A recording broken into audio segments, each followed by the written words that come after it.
Bella TV MZ Gounass.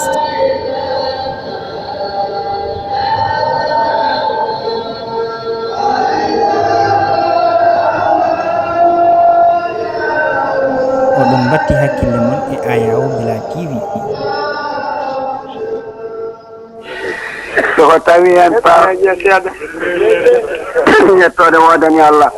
so tawi en paami ko wiyete mawlidun nabi tawe enen en mbaɗi mawlidun nabi mo meeɗani waɗede so tawi en paami mana no kalirɗen oɗo mawlidun nabi yo goto fof moftoy oɗo mawlidun nabi waasa yuppoydemo to jinde goopi Allah so tawi on paami oɗo mawlidun nabi yo goto fof e moɗon fof tinno to goto e moɗon fof tinno ha wona no jaati mum Allah hoddiri tawa oɗo mawlidun nabi ni ha winda e kayit mum yo goto e moɗon fof tinno wota woppoy oɗo mawlidun nabi wata ya to mawlidun nabi to Allah wopete kandino ya hoore ma tetede oɗo mawlidun nabi yo Allah reen en danda en oɗo mawlidun nabi moɗum winda e kayit muɗum oɗo mawlidun nabi mo winda e kayit muɗum so moƴƴi makko donki dandudemo oɗo mawlidun nabi ma dandugo so Allah haaji inchallah ene Allah hunde kala eno Allah hoddiri ɗum haala kala eno Allah hoddiri ɗum haala kala eno Allah hoddiri yo wonir nde wonno oɗo jamma ko jamma mawlidun nabi sallallahu alayhi wa sallama luttine kadi ne omo jogii keerindi holɗum o altini ɗum kadi ne omo hawri heen ko sappo e ɗiɗi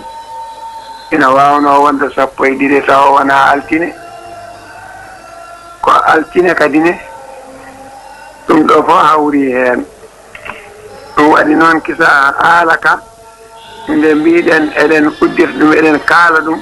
wonno anni amen ko haalde l'islam men tan no gowirɗen haalde ni hay sinno gonga ko ɗum tigi woni haqiqa l'islam kono noon wona mawlidun nabi mbiruɗen eɗen mbaɗa kono nde wonno ko yuɓɓodiri e jamma he ko mawlidun nabi ɗum woni ko yuɓɓodiri e jamma he on jii kisa Allah wurti hen wadde mawlidun nabi en mbaɗi mawlidun nabi ko wona tan noon neɗɗo so tawi a dañi ko moƴƴi a haalanama ɗum ha gasi a andinama wonde a dañi moƴƴere sa wawi ndena moƴƴere nden kadi ndena moƴƴere nden ndenirande no kaaliranoɗa ndani sen mbawi ndenu hen moƴƴere nde gande mawlidun nabiyi sallallahu alayhi wa sallama ko sifa mo Allah mawninirte enen diine meɗen ndenen diine meɗen wota ndendoyte to rewɓe e worɓe ndendata rewɓe e worɓe ɗo ndendata wota ndendete ɗon sabu nelaɗo Allah sallallahu alayhi wa sallama o wi